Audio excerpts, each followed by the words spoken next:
Assalamualaikum warahmatullahi wabarakatuh.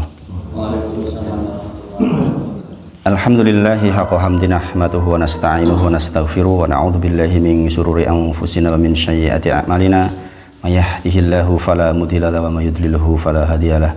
Asyhadu alla ilaha illallah wa asyhadu anna Muhammadan abduhu wa rasuluh. Allahumma shalli ala sayyidina Muhammad wa ala ali sayyidina Muhammad.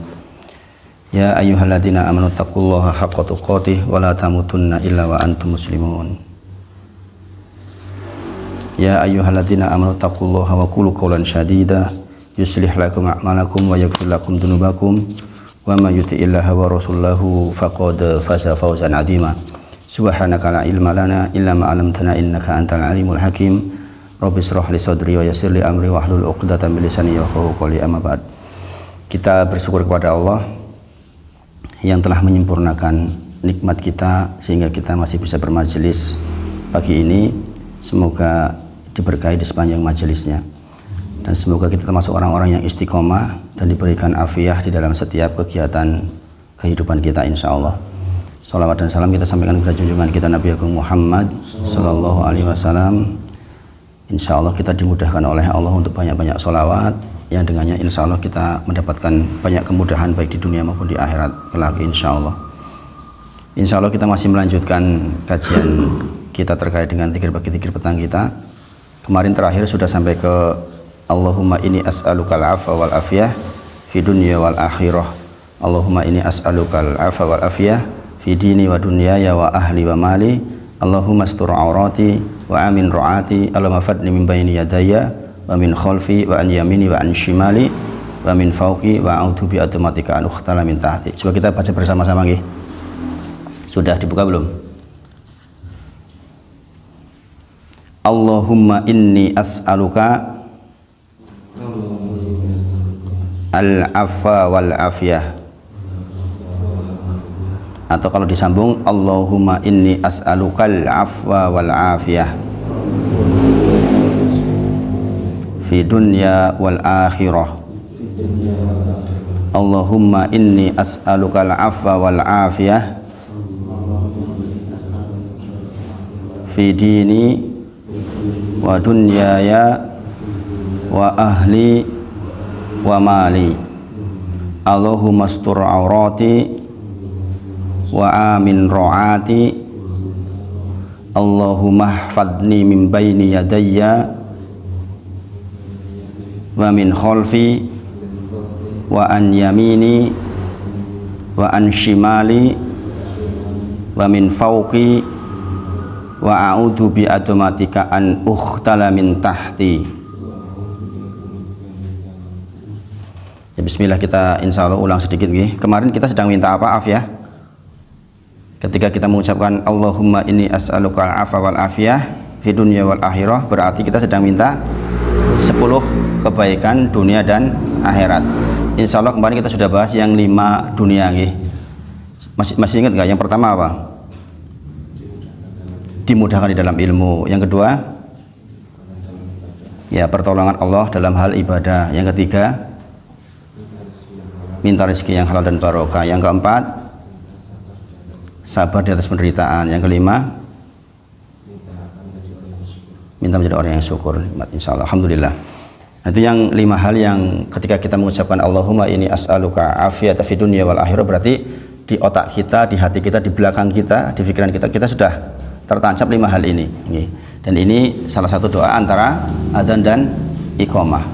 Kita boleh doa apapun, tapi doa ini jangan ditinggal. Allahumma inni as'aluka afiyata fid dunya wal akhirah. Nah, ini penting, mudah-mudahan diingat-ingat. Kemudian kita bahas yang 5 yang kita harapkan dengan afiyah di akhirat kelak. Dan ini dimulai dari sejak mulai kita proses mau meninggal. Jadi 5 kebaikan yang sedang kita mintakan terkait dengan afiyah yang hubungannya dengan akhirat. Ada yang pertama, kita sedang memohon kepada Allah kedatangan malakul maut dengan kasih sayang dan kelembutan. Jadi kalau kita melihat proses seseorang meninggal, bapak-bapak sedoyo, kan ada 2 keadaan, yaitu orang mukmin, orang muslim, orang ihsan, dengan orang yang kafir, orang yang kufur. Ini keduanya sangat berbeda kondisinya. Meskipun secara fisik bisa jadi tidak diperlihatkan. Kita mungkin bisa melihat orang non-muslim pun tersenyum ketika meninggal. Jadi sekali lagi, fisik tidak menjadi ukuran meskipun kadang-kadang ditunjukkan. Meskipun kadang-kadang ditunjukkan. Sebagian orang sampai itu mele-mele gitu, saking sakitnya. Kadang-kadang sampai mendelik gitu. Tapi sekali lagi itu tidak menjadi ukuran. Secara umum orang meninggal mata terbuka. Secara umum. Karena apa? Dia diperlihatkan malaikat. Dia melihat proses nyawa diambil. Makanya dia biasanya begini. Gitu. Itu biasanya seperti itu. Karena dia pada proses mau meninggalnya itu masih diperlihatkan. Sejauh mata memandang dia berbaring, maka duduk para malaikat yang menunggu malakul maut. Kemudian dia menunggu malaikat yang mengambil kain dari surga, kain kafan, atau dari neraka kalau yang jahat. Maka kemudian ketika datang dicabut. Kalau kita tahu nih, kalau orang yang jahat itu seperti apa kondisinya, digambarkan seperti apa itu, mencabut yang berduri itu kemudian diikat dengan kain basah, ilorone kaya apa itu. Secara umum yang namanya sakaratul maut itu berat. Rasulullah menyampaikan secara umum sakaratul maut itu berat. Tapi juga ada riwayat lainnya mengatakan seperti keluarnya air dari teko. Secara umum kita akan diperlihatkan prosesnya. Makanya kita biasanya mengikuti, mata mengikuti gini. Makanya kita kewajiban kita adalah nutup, diginikan kan. Makanya biasanya diikat supaya tidak ada lubang yang terbuka. Nah, kita akan mengalami itu. Nah, pada saat kita mengalami itu, seseorang yang minta afiah, Allahumma inni as'aluka afiyata fid dunya wal akhirah, maksudnya adalah kita ingin meminta kepada Allah didatangi malakul maut dalam kondisi dia lemah lembut. Kita tahu ya, ada yang digebuk dari belakang, ada yang dalam tanda kutip dikasari gitu kan, dikasari gitu. Wahai jiwa yang buruk gitu. Kalau kita muslim insya Allah kan wahai jiwa yang baik, kembalilah kepada ampunan Rabbmu gitu kan. Jadi kondisinya sangat berbeda waktu itu. Pun begitu, pada kondisi itu kita digoda oleh pasukannya iblis tuh, supaya kita berpaling. Maka kita berharap betul mendapatkan keadaan dalam kondisi malakul maut yang mendatangi kita penuh dengan kasih sayang. Nah, ini permintaan afiah. Sebegitunya permintaan afiah. Maka di antara permintaan afiah adalah kita menjadi orang yang terjaga imannya sampai didatangi malakul maut, sampai kita meninggal. Karena apa? Janji Allah dalam surah Ibrahim ayat 27, janji Allah kepada kita orang-orang yang beriman. Di dalam surah Ibrahim ayat 27 Allah berfirman, yusabbitullahu ladina amanu bil qauli sabit fil hayati dunya wa fil akhirah. Allah akan mengokohkan orang-orang yang beriman dengan kalimat yang sabit, kalimat yang kokoh, pada keadaan hidupan di dunia maupun di akhir. Di dunia salah satunya ini. Salah satunya ini, kita akan dimudahkan dengan la ilaha illallah. Walaupun sendirian, walaupun tidak ditalkin. Adapun mentalkin adalah sunnah. Kita membantu yang mau meninggal. Jadi orang-orang yang beriman insya Allah dia akan dimudahkan la ilaha illallah. Gitu. Nah, itu janji Allah untuk kita orang-orang yang beriman. Maka kita berharap betul dengan afiah kita dijaga keimanannya oleh Allah sehingga menjelang kematian benar-benar dalam kondisi yang baik. Nah, itu yang pertama. Kemudian terkait dengan akhirat yang kedua adalah tidak dikagetkan oleh malaikat mungkar dan nakir ketika kita didudukkan di alam barzah. Ya, kita tahu nggih, sesaat setelah kita meninggal kemudian diantar oleh yang mengantar jenazah, kita dikubur, maka begitu langkah terakhir pergi dari kuburan, maka akan didudukkan kita dan dihadapkan kepada ujian pertama, yaitu ujian dari mungkar dan nakir. Man rabbuka, siapa Tuhanmu? Ma dinuka, opo agamamu? Man nabiyuka, siapa nabimu? Nah, ini 3 pertanyaan yang kita pelajari di kitab kita Usul Salasah. Jadi setiap kita akan ditanya seperti itu kecuali orang-orang tertentu. Nabi Muhammad SAW nggak ditanya tentu saja. Maka namanya orang kaget itu gimana? Kalau pertama datang sudah kaget, wong di dunia saja kita kaget itu hilang kan ingatan kita, normalnya kita hilang. Orang udah latihan ceramah nih, begitu masuk ke ruangan, sebulan sing toko pejabat kabeh, kaget kan, mau maju hilang kabeh itu sing ngomongnya. Gini Bang, saya pernah ngeliat orang mau ceramah tuh tengok bingung gitu, hilang kabeh gitu. Tapi turun lagi. Saking bingungnya mau diomongin apa gitu. Nah, maka seseorang yang minta afiah kepada Allah artinya dia ingin tidak dikagetkan oleh mungkar nakir, sehingga dia bisa menjawab, tentu saja sekali lagi dengan keimanannya. Di antara ayat yang tadi surah Ibrahim 27 juga berlaku di sini. Yusabitullahu ladina amanu bil qauli sabit fil hayati dunya wa fil akhirah. Maksudnya adalah ketika kita ditanya nanti kita akan dimudahkan oleh Allah Subhanahu wa taala. Gitu. Jadi penting nggak minta afiah? Penting banget ya, penting banget. Ini kalau nggak ngaji tuh nggak ngerti begini-begini ini. Bayangin, dengan antara adzan dan iqamah ada banyak orang yang santai gitu. Bahkan malahan nyanyi-nyanyi gitu. Padahal waktu antara adzan dan iqamah itu waktu sakral, waktu penting banget. Waktu penting banget kita berkholwat dengan Allah, benar-benar minta kepada Allah. Tak tertolak permintaan pada waktu itu, bayangin. Maka Rasulullah pandukan kepada kita minta afiah, karena minta afiah minta ini semua, bayangin. Kemudian yang ketiga terkait dengan akhirat. Seseorang yang minta afiah berarti sedang meminta diamankan dari segala rasa takut. Ini sudah berlalu masa kepada kita kemarin, pernah saya sampaikan, orang mau meninggal itu asalnya rasanya takut. Demikian juga ketika kita dibakar rasanya takut asalnya, di padang mahsyar rasanya takut. Nah, minta afiah berarti minta dihilangkan rasa takut, artinya diberi keamanan oleh Allah. Nah, ini penting banget kan. Kalau kita sudah dihilangkan rasa takut berarti kan kita tentram, kita aman insya Allah. Kemudian yang keempat, dihilangkan kejelekan dan diterima kebaikan. Ini penting banget.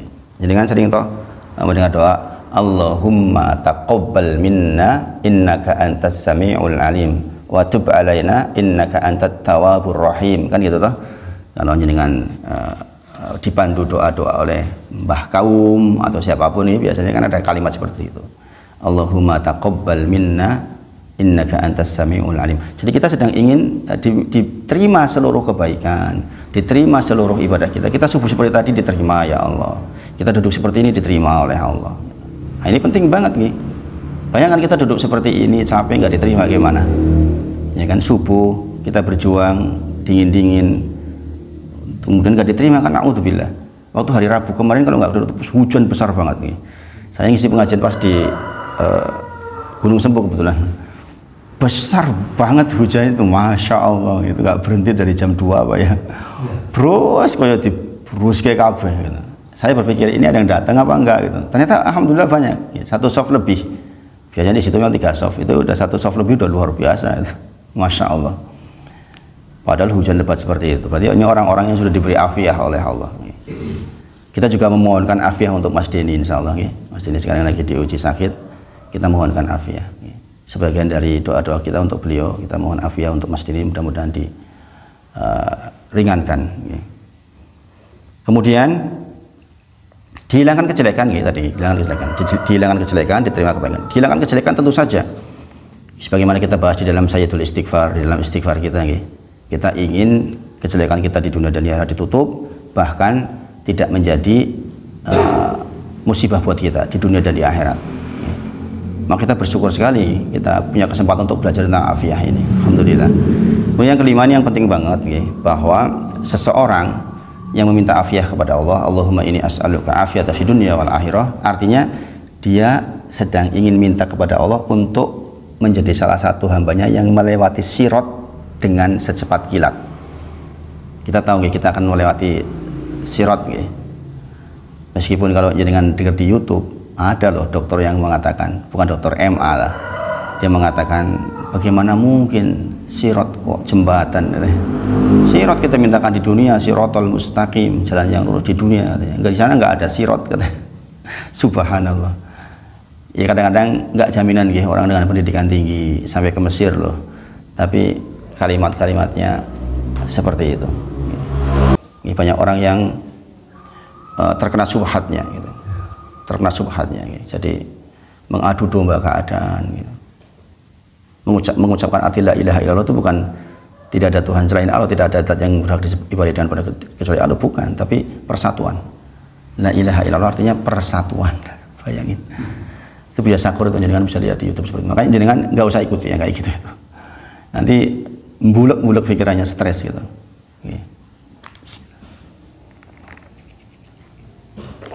Termasuk salah satu kalimatnya adalah bahwa tidak mengakui adanya sirat, dia itu nggak ada sirat gitu. Sholat tuh nggak penting, nggak nomor satu gitu. Mengerikan kalimat-kalimatnya ini MA loh, LCMA, bayangin. Subhanallah, zaman sekarang ya sedemikiannya. Makanya kita minta afiyah, sekali lagi kita minta afiyah kepada Allah, berarti kita minta menjadi satu orang yang melewati sirat dengan secepat kilat. Kita tahu nih, ada yang merangkak, ada yang tertatih-tatih, ada yang baru masuk sudah dicapik oleh pengait-pengait dari neraka jahanam. Mengerikan nih.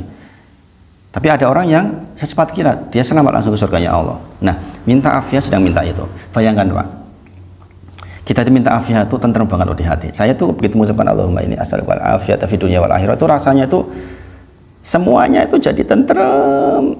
Ibaratnya kalau pas di situ ada angin ribut, begitu saya minta Allahumma ini as'aluka al-afiyata fid dunya wal akhirah, langsung rasanya begitu. Kalau di hati panjenengan sedang ribut, bercabik-cabik keadaan, ya kalau di luar berarti seperti angin ribut lah, gitu namanya keadaan hati begitu kan gitu. Persoalan ekonomi, persoalan rumah tangga, persoalan lingkungan, persoalan ini jadi satu, ribut, kita minta kepada Allahumma ini as'aluka afiyata fid dunya wal akhirah, Allahumma ini as'aluka afiyata fid dini wa dunyaya wa ahli wa mali, Allahumma astur aurati wa amin rohati, Allahumma fadni min bayni yadaya wa min khalfi wa an yamini wa an simali wa min fawqi wa a'udzu bi automatikan ukhtala min tahti. Itu langsung rasanya tuh ya segitu. Coba jangan rasakan nih, jangan rasakan betul itu. Karena sejatinya manusia memang keadaannya seperti ini, diuji.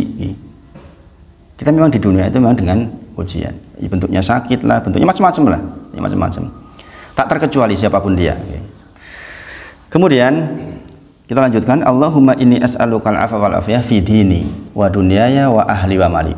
Ya Allah, saya mohon kepada Engkau afiyah pada agamaku, fi dini wa dunyaya pada urusan duniaku, kemudian wa ahli pada urusan keluargaku, wa mali pada urusan hartaku.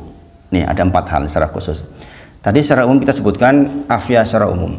Ini disebutkan secara khusus, berarti 4 bagian ini penting. 4 bagian ini penting. Sebenarnya kita minta afiyah kan udah keseluruhannya itu.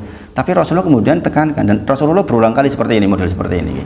Beliau sering sallallahu alaihi wasallam menyampaikan sesuatu yang umum dulu, kemudian disebutkan secara khusus di dalam zikirnya. Contohnya ini, Allahumma inni as'aluka afiyata fid dunya wal akhirah. Berarti udah seluruhnya atau afiyah, termasuk afiyah terhadap keluarga kita, afiyah terhadap harta kita, ya, afiyah terhadap agama kita, dan semuanya itu kan sudah. Tapi kemudian disebutkan khusus. Kenapa? Berarti ini mendorong kita untuk memperhatikan secara khusus terhadap hal ini. Pertama, Allahumma inni as'aluka al-afwa wal afiyah fi dini. Ya Allah, saya mohon kepada Engkau afiyah terhadap agama saya. Nah, ini penting banget ini. Musibah paling besar zaman sekarang itu tentu saja bagi kita adalah musibah agama. Kehilangan motor, kehilangan mobil, apapun itu, kebangkrutan, macam-macam, itu ya musibah, ya berat buat kita. Tetapi tidak seberat kalau kita kehilangan agama kita. Rasulullah menyampaikan akan datang suatu masa di mana orang pagi beriman, sore kufur. Sore beriman, pagi kufur. Dan sehari ini sudah terjadi sebenarnya bagi orang yang sudah mempelajari ilmunya, terjadi zaman sekarang. Meskipun ini masih awam, kalau orang yang nggak belajar nggak ngerti lah seperti ini, nggak ngerti.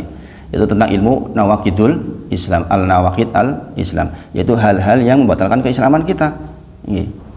Dan sekarang kalau dari kacamata saya yang sudah belajar tuh banyak terjadi, sebagaimana saya sampaikan berulang, ada orang mengatakan siapapun dia asal beramal soleh maka dia akan masuk surga walaupun dia non muslim. Ya, pernah dengar seperti itu? Ia menyampaikan bukan orang biasa, orang terkenal. Di antara dalilnya adalah Al-Baqarah. Intinya di situ dikatakan tentang orang-orang baik Yahudi, Nasrani, Sobiin yang berbuat baik dan beramal soleh, maka dia akan masuk surga. Itu. Padahal maksud ayat itu adalah di zamannya maksudnya, ya kan? Orang Yahudi di zamannya beramal soleh, patuh kepada Musa, ya masuk surga tentu saja kan, ya kan? Kemudian demikian juga orang Nasrani yang taat kepada Isa alaihissalam, iya masuk surga tentu saja. Maksudnya itu bukan zaman sekarang maksudnya. Karena Nabi Muhammad SAW adalah khotimul anbiya yang menutup seluruh risalah sebelumnya, dan mereka diutus ke kaumnya masing-masing. Nabi Musa ke Bani Israel, tidak ke seluruh manusia. Beda dengan Nabi Muhammad SAW. Kemudian itu menjadi dalil buat mereka bahwa semuanya masuk surga. Padahal kita tahu begitu banyak ayat yang menunjukkan bahwa siapapun yang kufur kepada Allah dan Nabi-Nya maka dia di neraka jahanam selama-lamanya. Surah Al-Bayyinah juz 30.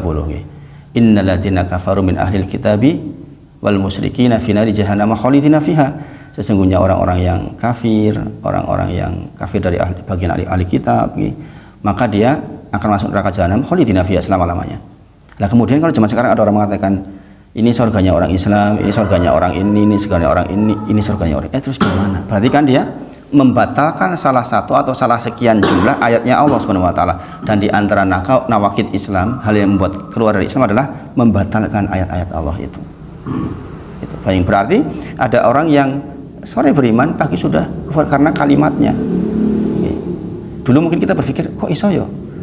Pagi beriman, sore kufur, maksudnya bagaimana? Sekarang sudah terjadi, sudah terjadi. Makanya kita mempelajari nawakid Islam itu bukan untuk menyalahkan orang lain, bukan untuk menyalahkan orang, bukan untuk ngejat orang lain, bukan.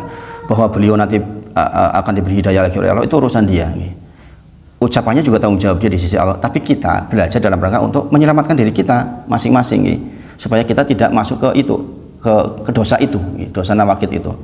Karena apa? Imam Ali radhiyallahu anhu menyampaikan, janganlah kita hanya mempelajari yang baik-baik saja, tidak mempelajari yang tidak baik. Karena kalau orang yang mempelajari yang baik-baik saja, dia akan terjerumus kepada yang tidak baik karena ketidaktahuan. Dia akan terjerumus kepada sesuatu yang haram karena nggak tahu, benar-benar nggak tahu gitu. Atau tahu tapi karena kepentingan. Kalau bicaranya kelas doktor atau LCM itu karena kepentingan, saya yakin. Dia malu dikatakan radikal ketika di TV besar, maka dia mengatakan sepertinya ihsan banget kan begitu, sepertinya ini orang baik, ini orang toleran. Kalau yang begitu berarti dia mengatakan orang muslim di neraka itu orang radikal, orang tidak toleran kan gitu. Gini bagi zaman sekarang kan dai tantangannya itu gini bagi sekarang ayatnya jelas loh, innalladzina kafaru min ahlil kitabi wal musyrikina fi nari jahannam khalidina fiha. Lah kok kita suruh mengatakan sebaliknya, gimana coba? Kita mengatakan itu dikatakan radikal loh sekarang. Kita mengatakan, coba aja dengan artikan ayat itu dibilang radikal, itu nggak toleran. Subhanallah, subhanallah. Memang zaman sekarang memang berat. Makanya kadang ada orang menjadi kufur karena kepentingan, malu dikatakan radikal, apalagi sebagai tokoh, takut dikatakan menjadi kadrun. Ya kan, banyak sekarang seperti itu sehingga mengorbankan akidahnya. Tidak mudah zaman sekarang memang. Semoga ke depan kita mendapatkan pemimpin yang baik, lingkungan yang baik, sehingga tumbuh kembang Islam dengan baik pula. Islam kalau berkembang itu kan pasti mengayomi yang minor. Gini bang, Islam kalau berkembang pasti mengayomi yang minor, pasti. Perintah dari Allah, bayangin. Nggak mungkin orang yang beriman itu menyelisihi Allah dan Rasulnya. Perintahnya kita disuruh berbuat adil sama mereka loh, ya kan? Membunuh non Muslim yang ada hubungan dengan kita. Jangan ikut masuk surga, mencium bau surga saja enggak, bayangin. Apa enggak cukup seperti itu, toleran itu? Ya kan? Menyakiti mereka, membunuh, apalagi membunuh mereka. Yang mereka adalah orang yang kafir tapi hubungan baik dengan kita. Itu cium bau surga aja enggak, bayangin kata Rasulullah. Kurang toleran apa tuh yang namanya Islam itu sebenarnya. Tetapi bahwa ayat yang letter-letter arti seperti itu tetap disampaikan seperti itu, enggak mungkin enggak kan? Gini bang. Nah ini makanya subhanallah, makanya kita meminta kepada Allah, Allahumma inni as'aluka afwa wal afiyah fi dini. Kita berharap betul mendapatkan afiat di dalam agama kita. Kita selamat agama kita, jangan sampai kita meninggal dalam kondisi agama kita sudah carut marut. Dan ini hanya bisa diperoleh dengan belajar. Coba semakin jangan belajar kayak gini, semakin merasa butuh belajar nggak?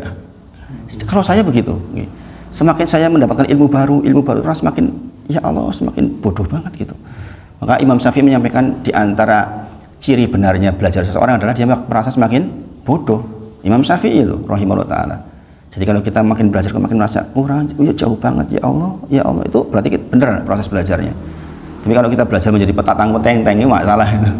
Debat sana, debat sini, ini masalah itu. Kemudian kita minta afiyah terkait dengan dunia ya. Allahumma ini as'alukal afwa wal afiyah fi dini wa dunya ya. Terhadap urusan dunia kita. Nah, bapak-bapak setuju, ini penting. Kalau ditanya persoalan urusan ini bukan persoalan keutamaan, penting mana dunia dengan akhirat? Masalah urusan penting dunia. Kenapa? Akhirat itu akibat dari dunia. Ini bang, apa yang jenengan ditanam di dunia inilah yang akan berakibat. Akhirat itu cuma buah saja, buah akibat apa yang kita lakukan di dunia. Maka dalam hal urusan, bukan dalam masalah afdol ya, dalam masalah urusan penting urusan dunia.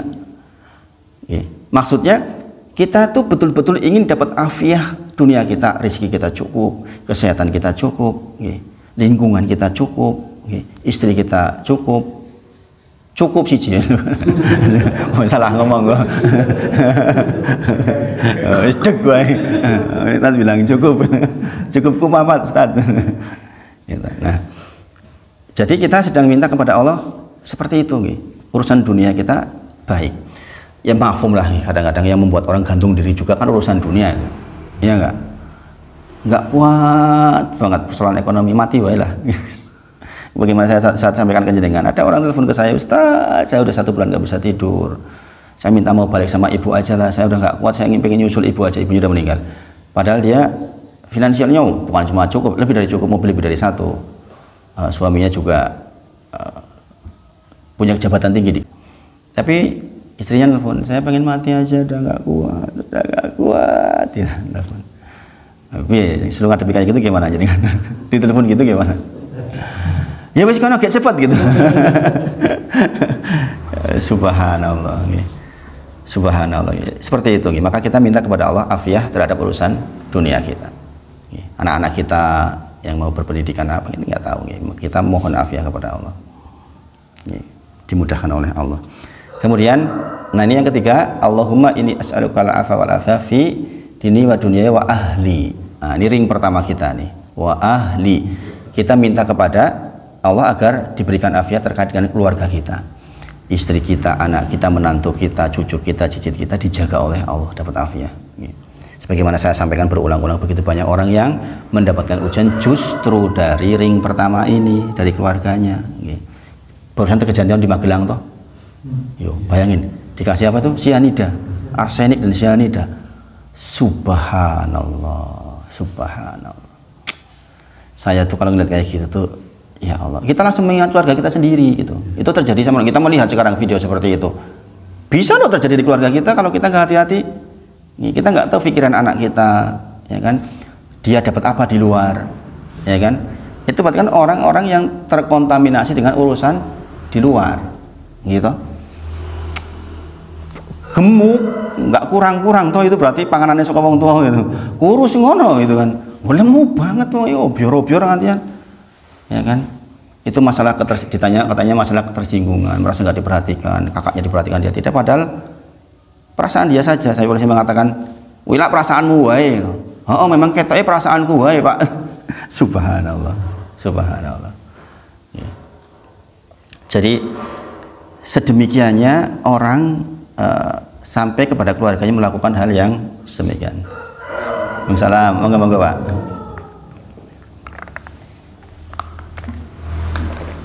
Jadi gitu. Jadi persoalan minta afiah terkait dengan keluarga itu ring pertama kita. Sungguh kebahagiaan berangkat dari situ. Sebagaimana saya sampaikan, bagaimana kita mendidik agar istri kita solihah, anak kita soleha. Ya kan? Kebayang nggak jangan dibentak sama anak? Rasanya kayak apa? Bapak ibu loh, kayak petir atau kayak gitu. Ya enggak? Wah, sakitnya luar biasa. Supaya jangan minta afiah kepada Allah. Supaya jangan terjadi seperti itu, minta afiah kepada Allah. Kita sering kan menemukan orang sugih loh, tapi anaknya subhanallah, kurang orang ngantem gitu sama orang tuanya. Ini saya dapat keluhan kayak gini tuh nggak 1 2, banyak banget keluhan seperti ini. Wis di sekolah keneng sekolah terbaik, kedokteran, biayanya yos ora karu-karuan, oke, tetep bentak-bentak sama orang tuanya. Ya kan? Istri, naudzubillah, ada istri yang bentak-bentak suaminya. Aduh, subhanallah. Kita minta afiah terhadap wa ahli ini itu penting banget. Karena apa? Kebahagiaan kita sekali lagi berangkat dari situ. Coba kalau jenengan punya istri yang lagi susah, lagi nggak punya penghasilan, nggak nuntut ke jenengan, malah dipuk-puk, rapopo pak, ya kan? Aku ridho kok, meskipun orang itu kecut itu tuh nih gitu. Tapi ucapannya masih ridho gitu kan. Kita kan sebagai laki-laki mesti menjadi lebih semangat gitu bagi. Wis lagi susah dikondoni, kayak sinetron itu. Wong lenang ngerasa golek duit di pengangguran tok ono modal apa bojo karo aku. Subhanallah. Subhanallah. Maka kita minta benar-benar kepada Allah afiah terhadap ahli kita. Maka kalau jenengan mendoakan orang meninggal itu, di antara doa yang pertama adalah doanya di dalam, kalau jenengan pakai doa yang panjang, doa yang panjang. Di antaranya adalah berikan kepada dia ahli khairon min ahlihi. Berikan kepada mayit ini keluarga yang lebih baik daripada keluarganya di dunia. Gitu. Jadi segera setelah meninggal dia dapat keluarga yang lebih baik dari keluarganya di dunia. Bahkan mendapatkan pasangan yang lebih baik dari pasangan di dunia loh itu. Doanya kan begitu itu. Ya kan?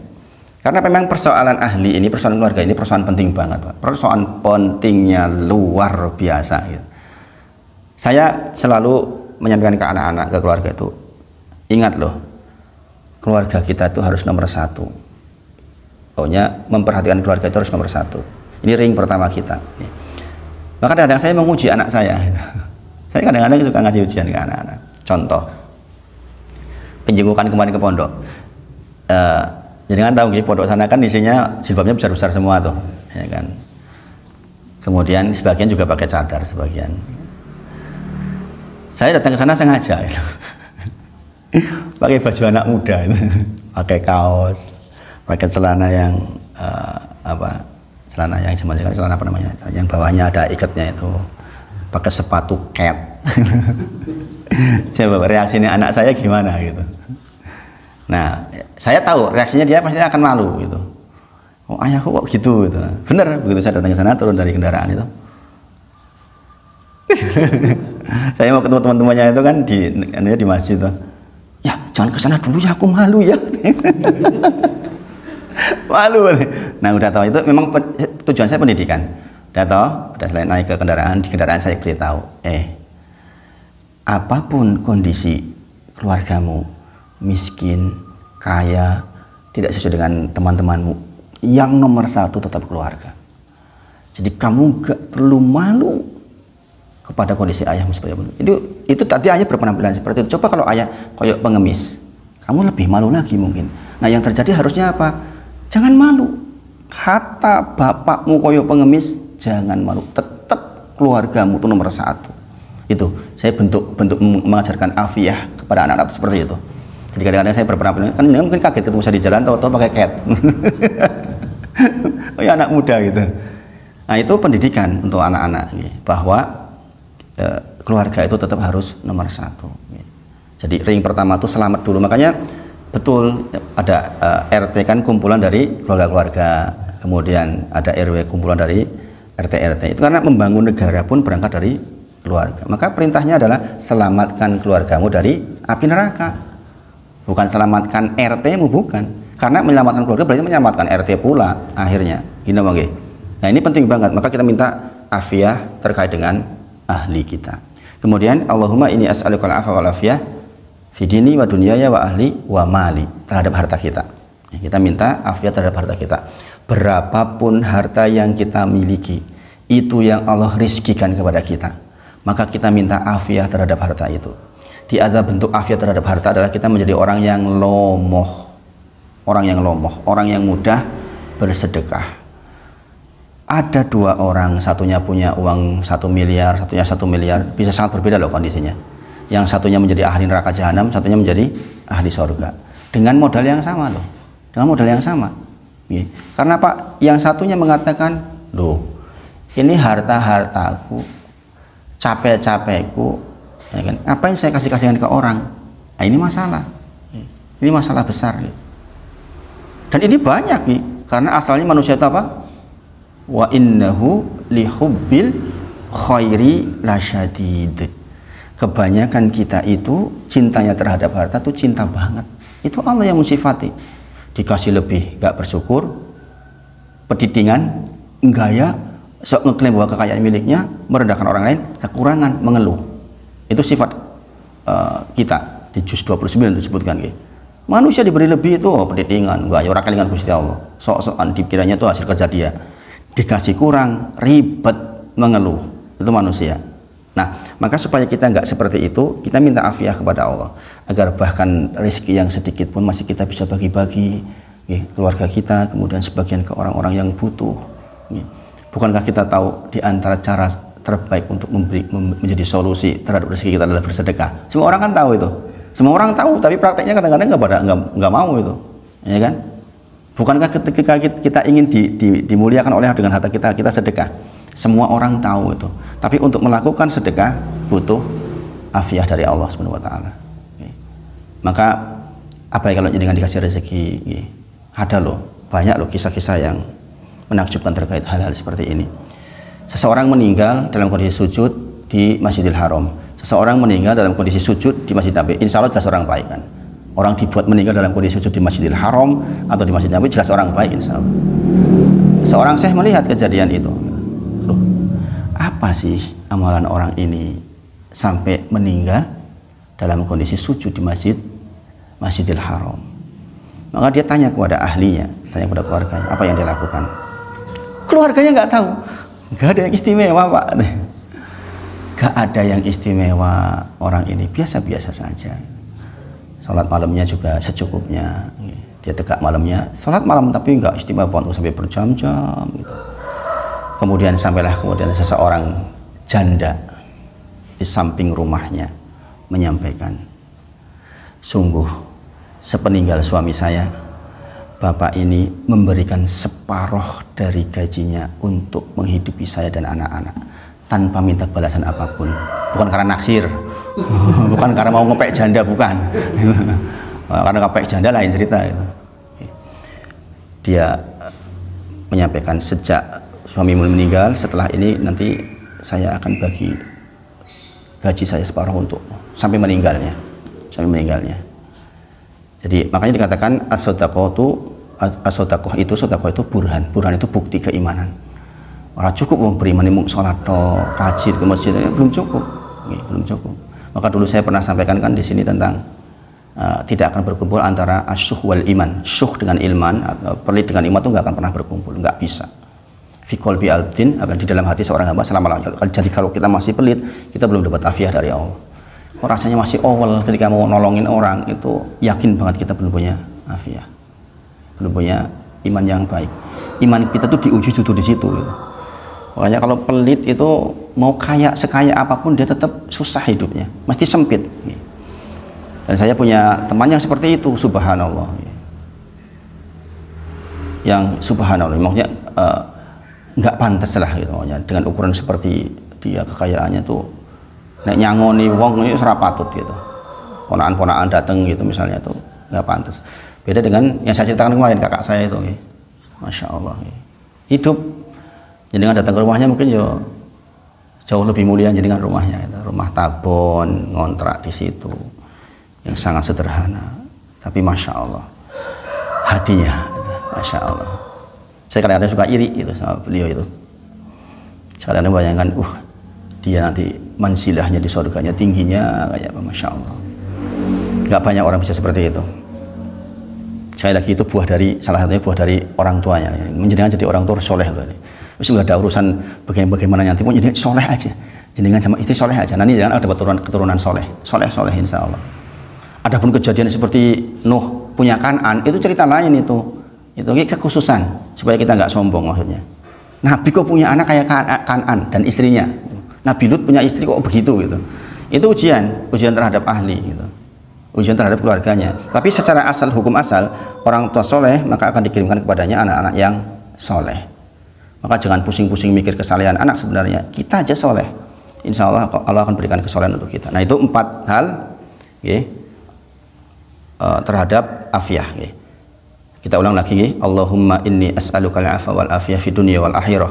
Allahumma inni as'alukal afa wal afiyah fi dini wa dunyaya wa ahli wa mali. Afiat terhadap agama kita, terhadap urusan dunia kita, terhadap keluarga kita, terhadap harta kita. Paham sampai di sini?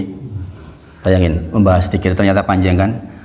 Membalas sedikit kita jadi mengenal Allah kan. Ini kalau kita belajarnya komprehensif. Maka saya termasuk yang kalau belajar itu satu ayat itu digali seluruhnya. Kitab tafsir dari Depak, kitab tafsir dari As-Sa'di, kitab tafsir Ibnu Katsir, kitab tafsir dari banyak ulama-ulama Arab Saudi dibaca semua. Karena biasanya ada pengayaan di situ.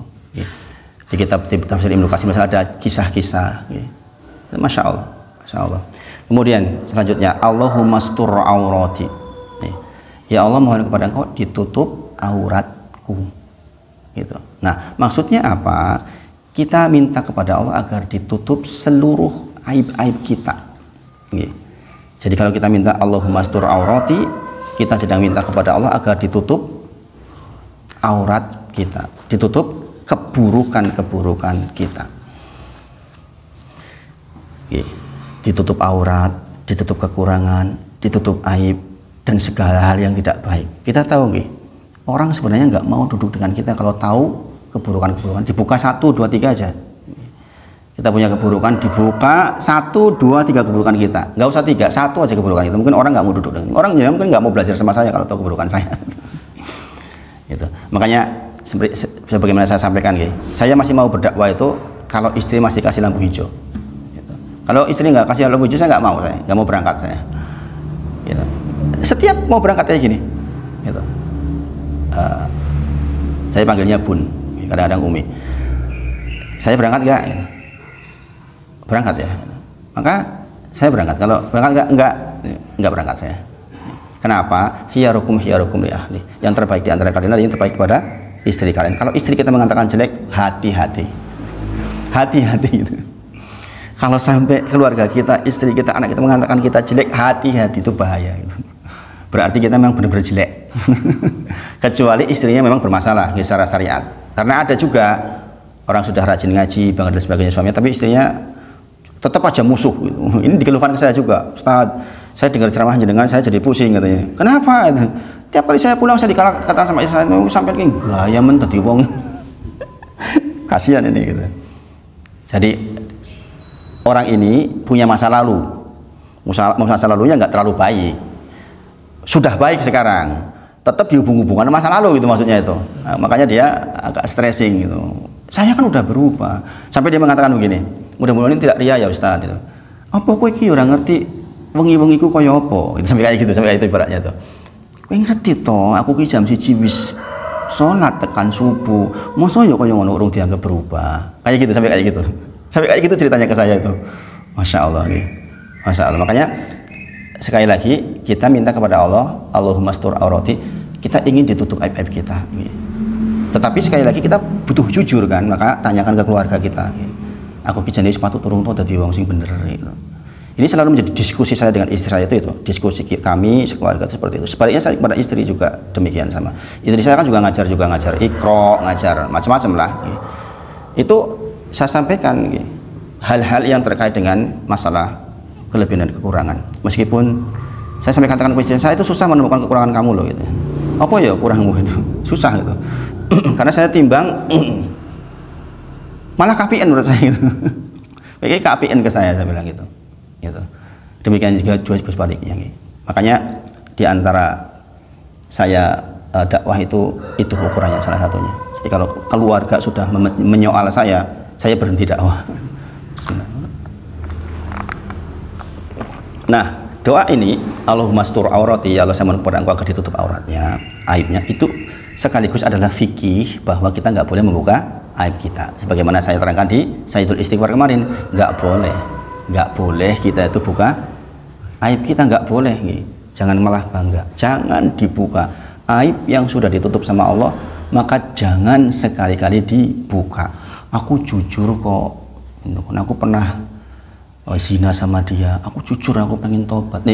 Keliru itu, keliru. Ada di firqah di mana, di salah satu firqah di Indonesia tuh yang pengikutnya banyak itu, di antara cara tobatnya begitu loh, ngomong kepada imamnya. Pernah dengar nggak?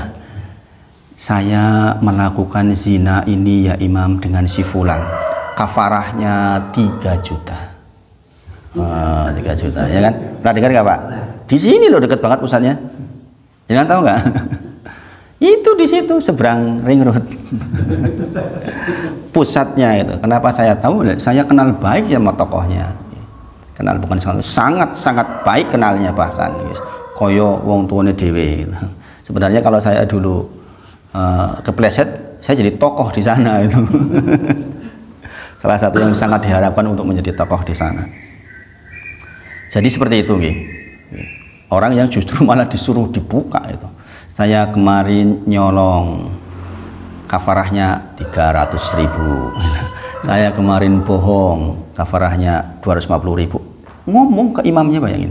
Ada imam kelompok, imam desa, imam provinsi, imam pusat. Imam pusatnya nggak pernah ngetok sekarang. Dioyak-oyak udi. 3 tahun terakhir ini kan terjadi hijrah rame-rame, banyak banget. Jadi kan lihat nanti di YouTube itu banyak banget kesaksiannya. Kemudian sekali lagi kita minta ditutup auratnya. Sampai-sampai para ulama menyebutkan begini. Ini penting banget ini. Kata para ulama, saya tidak tahu mana anugerah yang lebih baik dari Allah untuk saya, apakah amal soleh atau ditutup aib. Saking pentingnya ditutup aib. Sampai-sampai apa? Saya nggak tahu. Anugerah di antara dua anugerah ini yang lebih besar yang mana? Antara bisa beramal soleh, bisa sholat, bisa berbuat baik, bisa berbuat baik sama istri, bisa sedekah, atau saya ditutup aibnya oleh Allah. Karena begitu ditutup aib oleh Allah, berarti kan sudah dihapus oleh Allah tuh. Jenengan nggak akan dihukum karena aib itu. Bayangin, ditutup di dunia dan di akhirat, artinya jenengan itu misalnya naudzubillah zina ditutup sama Allah, dihilangkan sama Allah, berarti udah nggak disiksa lagi. Makanya katakan, sungguh saya tidak tahu anugerah yang lebih besar yang mana antara saya diberikan bisa beramal soleh atau saya diberi tutup aib. Saking pentingnya, bila aku udah ditutup kok dibuka dewek lah, goblok banget itu. Kita ngomong jelek, bodoh sekali kalau orang sampai membuka aibnya sendiri. Naudzubillah. Kemudian dua-duanya adalah anugerah yang besar. Maka hati-hati dengan membuka aib. Lah, membuka aib sendiri aja nggak boleh, gimana membuka aib orang lain?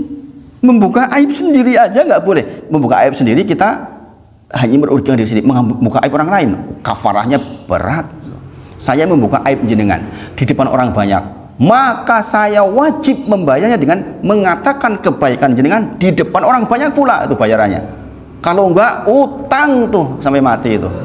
Itu yang dikatakan ada orang yang muflis, orang yang bangkrut adalah orang yang seperti itu. Nanti dia akan diambil pahalanya. Naudzubillah. Sekali lagi, membuka aib sendiri aja dilarang, terlebih-lebih membuka aib orang lain. Maka orang ngaji itu harus berubah, semua sifat dan sikapnya harus berubah. Mau ngomong tuh mikir, ini buka aib orang apa enggak, ini masalah enggak ini. Kecuali kepada kasus-kasus tertentu. Untuk contoh, kita membuka aibnya Fir'aun, Namrud, itu memang kasuistik. Kemudian sekali lagi, orang hormat, mau dekat, mau bersahabat dengan kita tuh sesungguhnya karena Allah tutup aib kita. Kita jujurlah, kita sebanyakan sebenarnya punya banyak kekurangan. Justru kekurangan ini yang kita membuat kita dekat sama Allah, insya Allah. Muhammad bin Washiq rahimahullah ta'ala menyampaikan, lau kanat li dzunub rawai ma jalasa ilaya ahad. Dia mengatakan, seandainya dzunub dosa itu ada rawai, ada baunya, maka orang nggak mau duduk dengan kita.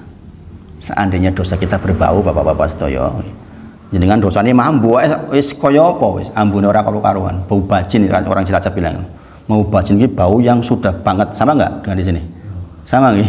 Nek wong nganti mambu bajin ki is orang mati lah gitu. Maka dikatakan, lau kanat li dzunubi rawai, seandainya dosa-dosa itu berbau, maka nggak ada akan orang yang mau duduk dengan kita, apalagi belajar dengan kita. Naudzubillah. Maka sekali lagi, kita mulia bukan karena amal soleh kita mulia karena Allah tutupi aib-aib kita. Amal soleh kita nggak seberapa, ya nggak? Cuma sholat subuh begini, ya kan? Coba, malam kita mungkin sedikit, Rasulullah diperintahkan separuh malam atau lebih loh, ya kan, untuk berdiri separuh malam atau lebih. Kita di ujung malam. Saya aja di ujung malam. Kadang-kadang setengah 12 belum beranjak tidur. Meskipun saya pengen banget nyunah sebenarnya. Rasulullah itu pada isya tidur, ya kan? Bangun jam 12 kurang sedikit sampai pagi. Menjelang pagi rebah-rebah tidak tidur menjelang subuh itu. Bayangin, kita. Sibuk berisa, Piala Dunia apa sekarang? Saya nggak pernah nonton. Saya nggak pernah Piala Dunia. Saya cuma ngomong doang. Dulu waktu kuliah senang banget. Sekarang mah nggak tahu perkembangannya belas. Yang menang mana, yang kalah mana, siapa pemainnya nggak tahu. Satu-satunya yang masih saya tonton bulu tangkis kadang-kadang. Ini godaan ini. Istri saya sering nyanyi. Udah berapa waktu itu dibuang? Yo. Saya kalau ditegur kayak gitu nggak marah. Kalau ditegur kayak gitu, alhamdulillah ditegur. Buru-buru untuk meninggalkan. Ayo jangan ditegur. Kadang-kadang ini problem loh. Laki-laki ditegur istrinya, Pak, mau nonton dulu. Opo, masalah itu. Situ itu lagi rame ini. Kalau saya nggak sudah. Saya levelnya alhamdulillah sudah ditegur. Ya udah, saya pindah. Baca Quran, gitu. Itu afiah. Cuma mendelik loh. Malah nyala begini ngopo. Kebanyakan kita begitu nih. Naudzubillah. Maka sekali lagi kita berharap betul ditutup oleh Allah aurat kita. Allahumma astur aurati. Pendek toh. Allahumma astur aurati. Ya Allah tutup auratku, tutup aibku. Nah, kemudian yang berikutnya wa amin rawati. Ya Allah, saya mohon kepada Engkau keamanan, ya, rasa aman. Ini penting banget, gitu. Rasa aman itu penting banget, Bapak Ibu sedaya, Bapak-bapak sedaya. Rasa aman, rasa tentram itu penting banget. Ya, maka kita minta kepada Allah afiah terkait dengan keamanan. Maka di antara fikih yang disebut Rasulullah juga adalah Rasulullah itu kadang-kadang juga nggak tentram hatinya. Begitu nggak tentram, apa yang dilakukan? Istighfar minimal 100 kali. Astagfirullah wa atubu ilaih. Astagfirullah wa atubu ilaih. Ambil air wudu, salat mutlak. Orang sudah mengenal sunnah itu sebenarnya nggak ribet. Salat itu bentuknya nggak macem-macem. Selain salat fardu, salat sunnah, salat wajib, ya salat mutlak. Nggak dinamai dengan salat macem-macem gitu. Ada salat rohman, salat ini. Ketahuilah, semua salat yang dilakukan di luar yang rawatib dan yang wajib itu, maka salat mutlak, termasuk sholatul lail, sholatul tahajud. Jenengan deg-degan artinya nggak kepena kemudian istighfar, jangan ambil air wudu sholat. Yang penting dilakukan di waktu yang diizinkan, yaitu di luar ba'da subuh sampai suruk dan pada asar sampai terbenam. Itu ya nggak boleh. Kita tidak boleh melaksanakan sholat mutlak atau sholat sunnah di antara asar dan terbenam matahari atau subuh sampai datang waktu suruk.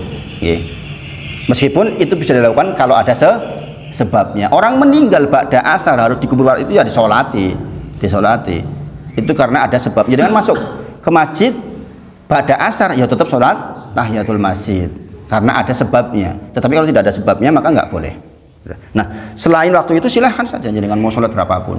Sebagaimana saya pernah ceritakan ketika saya di Sarjito dulu bisa sampai 300-400. Terus gitu minta kepada Allah, bermunajat kepada Allah. Itu wa amin ro'ati, kita minta ketentraman, keamanan, dan ini kebutuhan pokok kita di dalam menjalani kehidupan. Bukankah itu yang kita cari ya Bapak Ibu? Jadi kan pengen punya uang banyak karena pengen tenang, ya enggak? Tenang, suak bayar rono, ya kan? Ya enggak? Itu ketentraman, kita minta itu kepada Allah, minta ketentraman, ketenangan, dan itu hanya datang dari Allah Subhanahu wa taala. Ala bi dzikrillah tatma'innul qulub. Hanya dengan mengingat Allah hati menjadi tentram. Ini penting loh. Ini penting loh jenengan perhatikan. Ini penting. Pokoknya jenengan itu banyak-banyak zikir, banyak-banyak mengingat Allah, hati akan menjadi tentram. Itu janji Allah untuk kita. Janji Allah. Masalah tetap datang aja. Ya enggak? Masalah tetap datang aja sampai jenengan meninggal. Mau meninggal itu masalah tetap datang aja, enggak mungkin enggak. Itu sudah memang kehidupan kita. Kalau enggak ingin punya masalah ya meninggal, mati. Ketok ya nanti masalah. Oh, jebule ditekoni mungkar nakir. Repot lagi, ya kan? Wa amin ro'ati. Kemudian Allahumma fadni mim baini yadayya. Ya Allah, fadni, jagalah aku. Hanya dengan sering dengar hafidhahullah ta'ala. Hafidhahullah ta'ala, ya Allah sama benar jaga dia. Maka di sini katakan Allahumma fadni mim baini yadayya. Ya Allah, tolong jaga saya dari arah depan saya. Jangan sampai ujuk-ujuk ketabrak soal ngarep. Ujuk-ujuk ditusuk dari depan, ya kan? Itu kita minta penjagaan kepada Allah dari bagian depan kita. Kita minta afiah dari Allah terhadap bagian depan kita. Kemudian wamin kholfi, dari belakang kita. Jangan sampai kita dapat kecelakaan yang tiba-tiba dari belakang kita. Jadi kan pernah lihat nggak orang jalan di pinggir jalan tiba-tiba ada ban, jebret. Pernah nggak? Ban potol itu loh. Sekarang zaman YouTube nih, semua video-video kayak gitu ada. Orang lagi jalan nggak ketika ketabrak ban potol, atau orang lagi jalan tiba-tiba ketiban kaca, subhanallah.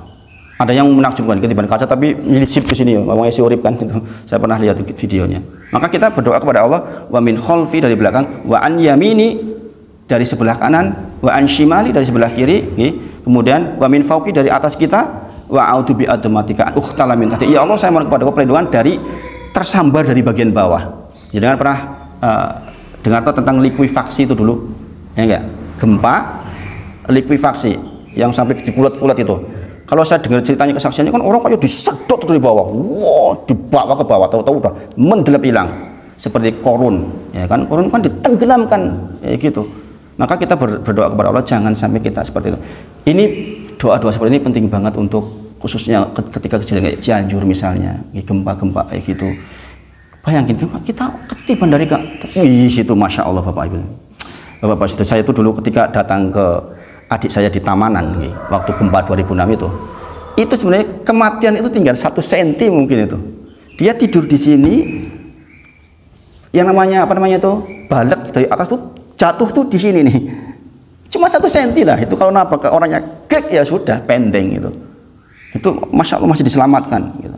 Nah ini seperti ini doanya ya. Allahumma fadni min baini yadaya wa min khalfi wa an yamini wa an shimali wa min fauqi wa a'udzu bi admatika an ukhtala min tahti dari bawah kita. Tuh Rasulullah tuh ngajari kita sebegitunya loh. Ini kalau kita nggak ngaji mana tahu seperti ini Bapak-bapak sedaya. Maka penting itu, ilmu itu penting banget gini Bang. Penting banget. Kok mau dora gelem ngaji kepiye coba? Subhanallah. Jenengannya sudah merasakan ngaji kayak gini, merasakan kenikmatan ngaji enggak? Merasakan enggak? Nikmatnya ngaji, nikmatnya kita menambah terus pengetahuan kita, sehingga bobot kita di dalam doa pun lebih berkualitas. Jangan sampai kita hidup sampai 60 tahun kok yang dia bin wahai itu. Di antara yang membuat orang menjadi kufur, Bapak Ibu sedaya, tidak mau menambah ilmu. Di dalam ilmu nawakid itu, orang mengatakan saya gini-gini aja kok. Agamaku yuk, kok agama Bapak udah ben kok nggak mau nambah, itu bisa nawakid jenengan, bisa keluar dari Islam dengan tidak sengaja loh. Mengerikan. Karena apa? Tolabul ilmi fardhun ala kulli muslimin wa muslimatin. Memang mencari ilmu itu wajib buat kita. Wajib. Kita nyari ilmu dunia saja yang hanya 60 tahun mati-matian. Berapa tahun tuh? SD, SMP, SMA, kuliah, S2, S3, prosesor. Bukan profesor lagi, jadi prosesor dia. Ya. Bayangin berapa tahun tuh? Imbang nggak itu? Untuk 60 tahun loh kita. Logis nggak coba? Cuma jangan pikir. Jangan pikir dengan hati yang tenang. 6 tahun SD, 3 tahun SMP, 3 tahun SD udah berapa tahun tuh? 12 tahun. Kuliah 4 tahun, 16 tahun. S2, S3, profesor. Sepertiga lebih waktunya dia untuk belajar ilmu dunia. Ditakoni kon moco Al-Fatihahiji berantakan, mat berantakan. Terus kepiye kaya ngono kuwi. Saya berulang kali diskusi kayak gini dan saya tegas orangnya dalam hal itu. Jenengan profesor Pak, ya, di bidang jenengan. Bidang agama TK jenengan. Saya buktikan sekarang, jenengan baca ini. Ora iso kon maca. Bayangin, itu yang membuat saya dulu tuh gemes banget. Saya di Teknik Kimia UGM, tapi saya pengen banget. Saya ngiri banget kepada orang-orang yang kok dia bacaannya bagus. Kok dia ngerti hadis ini, ngerti hadis ini, ngerti hadis ini. Subhanallah. Tak pikir aku wis wong pinter, jebule bodoh banget. Itu makanya kita minta betul-betul kepada Allah perlindungan dari semua itu dan kita disertai dengan ilmu. Ini penting buat kita lakukan terus-menerus, istiqomah di dalam ilmu. Saya sekali lagi saya tidak pernah mempersoalkan jumlah, Pak. Saya tuh nggak pernah urusan dengan yang namanya dengan siapa atau dengan jumlah berapa saya ceramah, itu nggak ada urusan dengan itu. Jadi kalau datang ke tempat lain misalnya banyak, itu saya nggak ngaruh. Yang saya sampaikan ya sama seperti ini. Tidak ngaruh kepada jumlah yang banyak atau sedikit. Nah itu yang disampaikan pagi ini, mudah-mudahan bermanfaat. Mudah-mudahan kita bisa amalkan. Jangan lupa antara adzan dan iqamah doanya Allahumma inni as'alukal afa wal afiyah fi dunya wal akhirah. Kalau sudah hafal sampai ke bawah, Allahumma inni as'alukal afa wal afiyah fi dini wa dunyaya wa ahli wa mali. Allahumma astur aurati wa amin raati. Allahumma fadni min baini yadaya wa min khalfi wa an yamini wa an shimali wa min fawqi wa a'udzu bi admatika ukhtala min tahti. Itu seperti itu. Nah, mudah-mudahan jenengan juga dimudahkan di dalam menghafal. Gampang sebenarnya, asal mau baca terus. Nah, kita tutup dengan kafaratul majlis. Subhanakallahumma wa bihamdika asyhadu an la ilaha illa anta astaghfiruka wa atubu ilaik. Wa akhiru da'wana alhamdulillahirabbil alamin. Assalamualaikum warahmatullahi wabarakatuh.